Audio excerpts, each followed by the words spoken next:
to the word of God, and let us see what counteracts this faith. നമുക്ക് എബ്രായർക്ക് എഴുതിയ ലേഖനം അതിൻ്റെ 4:19 പോകാം. Today, because I want everyone to be warriors of faith.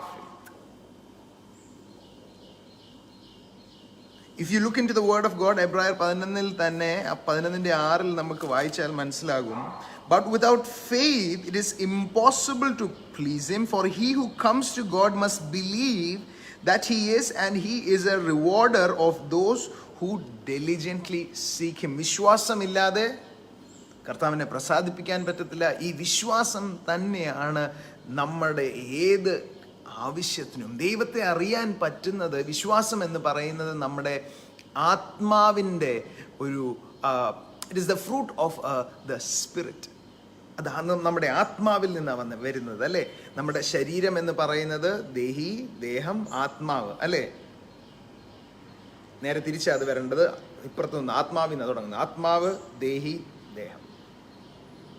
അതുകൊണ്ട് 2 തെസ്സലോനിയർ അതിൻ്റെ 5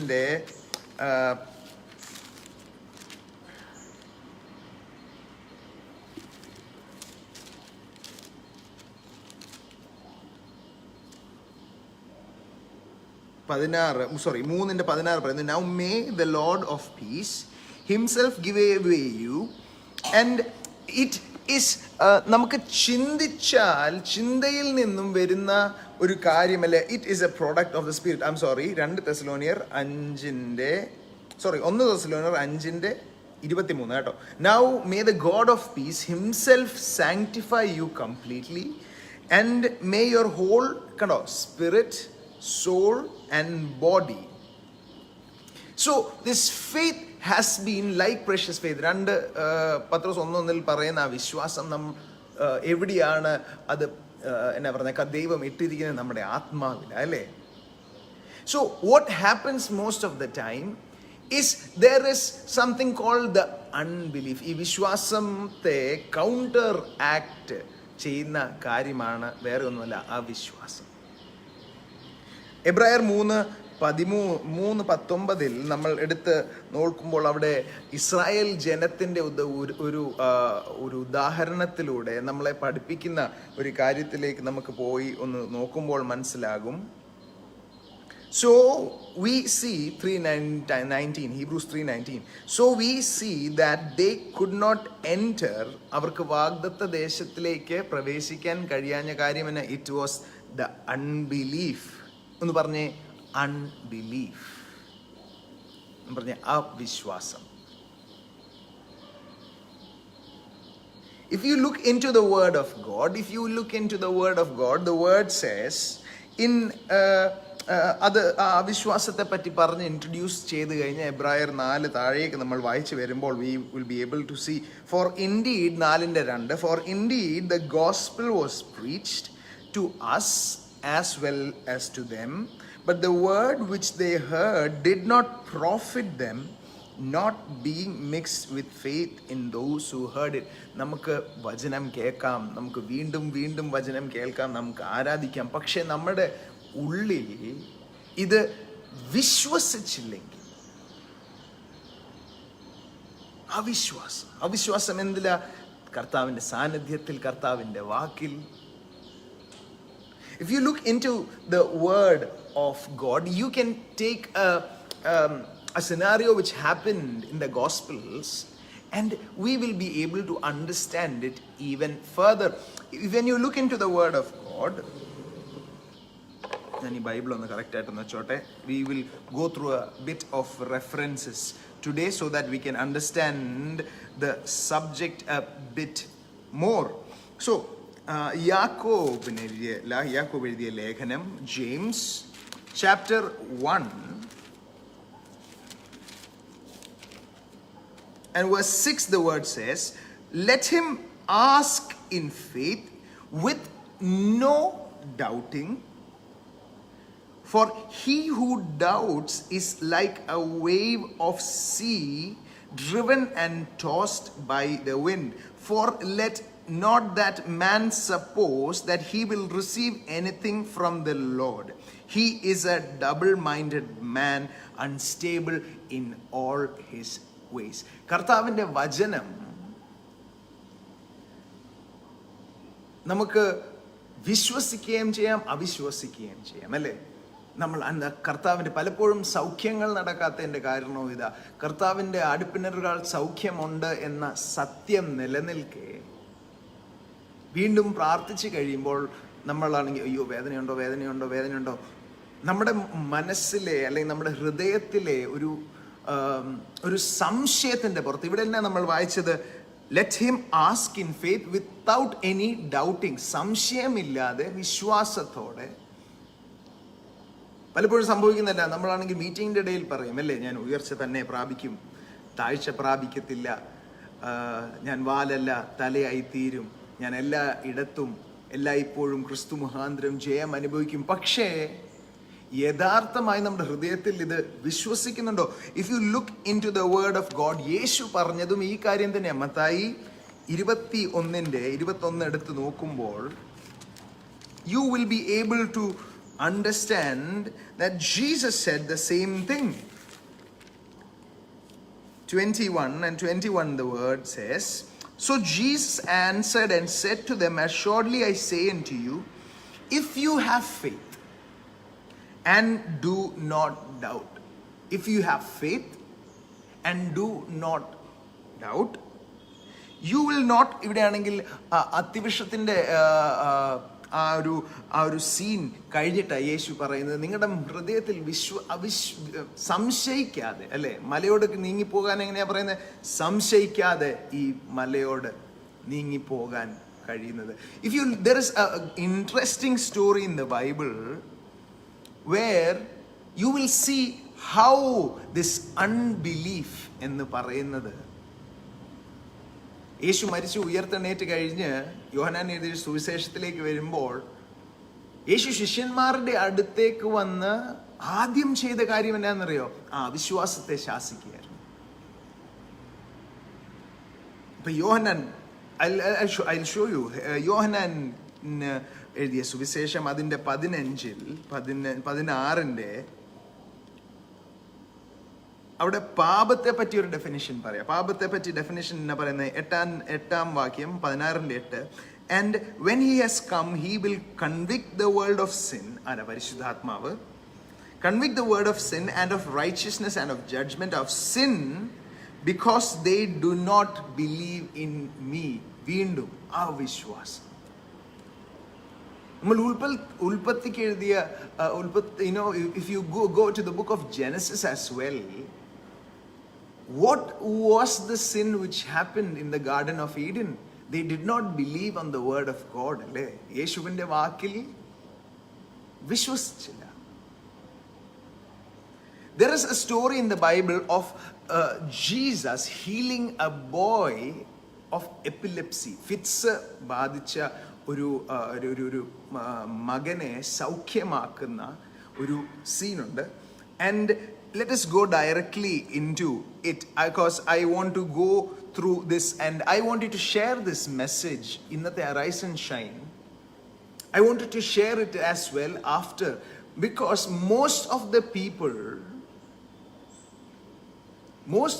people have this faith, but most of the time it is counteracted with this unbelief എന്ന് പറയുന്ന ഈ ഇഷ്യൂ. അവിശ്വാസം എങ്ങനെയാ വരുന്നത്, എങ്ങനെയാ അകത്ത് കയറുന്നത്? Let us look into the word of God. നമുക്ക് മത്തായിക്ക് എഴുതിയ സുവിശേഷം 17:14 നമുക്ക് ഒന്ന് പോകാം. അല്ല, നമുക്കാണെങ്കിൽ ഒരു കാര്യം ചെയ്യാം. നമുക്ക് ഇതേ what happened here we can look at right now in the book of Mark. ഇതേ ഒരു സീൻ തന്നെ മർക്കോസ് എഴുതിയ സുവിശേഷത്തിൽ നമുക്ക് വായിക്കുമ്പോൾ you will be able to get a much more clearer picture. So Mark 9:17. Let us go to Mark 9:17 and then we will come back to the book of Matthew. So ഇവിടെയാണെങ്കിൽ യേശു ഇതിന് തൊട്ട് മുന്നേ നടന്ന സംഭവം. യേശു മേളിൽ അല്ലെ, he went to the Mount of Transfiguration and he revealed himself to 3 people. So അതെല്ലാം കഴിഞ്ഞ് താഴോട്ട് ഇറങ്ങി വരുമ്പോൾ 14-ാമത്തെ വാക്യം മുതൽ 9:14 കേട്ടോ. When he came to the disciples, he saw a great multitude around them, scribes disputing with them. Immediately when they saw him, all the people were greatly amazed, running to him, greeted him. അവിടെയാണെങ്കിൽ and greeted him, and he asked the scribes, what are you discussing with? And one of the crowd answered and said, Teacher, I brought you my son who has a mute spirit, and whenever it seizes him, it throws him down. He foams in the mouth, gnashes his teeth, and becomes rigid. So I spoke to your disciples that they could cast it out, but they could not. യേശുവിൻ്റെ ശിഷ്യന്മാരുടെ അടുത്തേക്ക് ഈ പയ്യനെ കൊണ്ടുവന്നു. പക്ഷേ അവർക്കാണെങ്കിൽ സൗഖ്യമാക്കുവാൻ പറ്റിയില്ല. അവർ പ്രാർത്ഥിച്ചായിരുന്നു, സൗഖ്യമാക്കാൻ പറ്റില്ല. നമ്മൾ മനസ്സിലാക്കേണ്ട കാര്യം, ഇതേ ശിഷ്യന്മാർ, ഇത് മർക്കോസ് 9 ഇത് നടക്കുന്നെങ്കിൽ നമ്മൾക്ക് 6:13 നമ്മൾ എടുത്ത് നോക്കുമ്പോൾ they actually healed and cast out demons. 6:13 നോക്കുമ്പോൾ നമുക്ക് മനസ്സിലാകും. And they cast out many demons and anointed with many oil who were sick and healed them. The same disciples healed in a few chapters earlier, but a few chapters down the line, when an issue like this had come, they were not able to heal this boy. The reason being why? It was the reason of unbelief. അത് മനസ്സിലാക്കണമെങ്കിൽ മാത്യു അല്ലെ, മത്തായി 17:19 നമുക്ക് ഒന്ന് പോകാം. It is the same scenario there as well, 17 and 14. യേശുവിനോട് ഈ ശിഷ്യന്മാർ വന്ന് ചോദിക്കുന്ന ആ ചോദ്യത്തിന് ഉത്തരം, it was a very valid question. I would say that is the valid question. യേശുവിനോട് വന്ന് ചോദിക്കുക ശിഷ്യന്മാർ, കർത്താവേ, ഞങ്ങൾ പ്രാർത്ഥിച്ചിട്ട് എന്തുകൊണ്ടാണ് ഈ പയ്യൻ സൗഖ്യം ആകാഞ്ഞത്?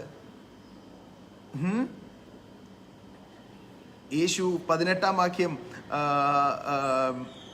നമ്മൾ വായിച്ചു വരുമ്പോൾ നമുക്ക് മനസ്സിലാവും. And Jesus rebuked the demon, it came out of the child and was cured that very hour. Then the disciples came to Jesus privately and said, why could not we cast it out? അതിൻ്റെ ഉത്തരം യേശു കൊടുക്കുകയാണ് 20-ാം വാക്യത്തിൽ. So Jesus said to them, because of your unbelief. For assuredly I say to you, if you have faith as a mustard seed, you will say to this mountain, move from here to there, and it will move, and nothing will be impossible for you. യേശു പറയുക, ഈ ഒരു പയ്യനെ, ഈ ഒരു മോനെ സൗഖ്യമാക്കുവാൻ ആകപ്പാട് നിങ്ങൾക്ക് പറ്റിയൊരു issue, നിങ്ങളുടെ ഉള്ളിൽ അവിശ്വാസം ഉണ്ടായിരുന്നു. ഒരു ചെറിയ കടുകുമണി പോലെ വിശ്വാസം മതിയായിരുന്നു എന്നാ പറയുന്നത്, ഈ ഒരു പയ്യനെ സൗഖ്യമാക്കുവാൻ വേണ്ടി. So what happened over there? For that we will come back to Mark, because it gives a much more better description of what had happened. So യേശു ഇറങ്ങി വരുന്നു. അവിടെ ഈ പയ്യൻ്റെ പിതാവ് യേശുവിൻ്റെ അടുത്ത് കൊണ്ടുവരുവാണ്, പ്രാർത്ഥിച്ച് സൗഖ്യമാക്കുവാൻ വേണ്ടി. So what happened over there was the same disciples who were able to heal in the previous chapters were not able to repeat it here because of what Jesus said. നിങ്ങളുടെ അവിശ്വാസം കാരണം, നമ്മളിപ്പോൾ കണ്ടതുപോലെ തന്നെ. So what happened? So when this boy, he was brought to Jesus, and until Jesus came down, ഈ പയ്യൻ വീണ്ടും അതുപോലെ തന്നെ എന്നാ പറയുന്നത്, വായിൽ നിന്നും എല്ലാം നമുക്ക് കാണാമല്ലോ അവിടെ 18-ാം വാക്യം 9:18. And whenever it seizes him, it throws him down. He foams at the mouth, gnashes his teeth. So I spoke to your disciples that, and they could not cast it out. And യേശു ഇതിന് പറയുന്ന ഉത്തരമാണ്, 20-19 ആ ഒരു area മൊത്തം ഒന്ന് വായിച്ചേക്കണം കേട്ടോ. And faithless generation, how long shall I B with you and how long shall I bear with you? Bring him to me. So then they brought him to him, and when he saw him, immediately the spirit convulsed him, and he fell on the ground and wallowed and foaming at the mouth. ഇവിടെ യേശു 70 പേരെ അയക്കുന്ന സമയത്ത് യേശു പറഞ്ഞ, I give you the power over unclean spirits, and they healed many people as well. And over here, and so 21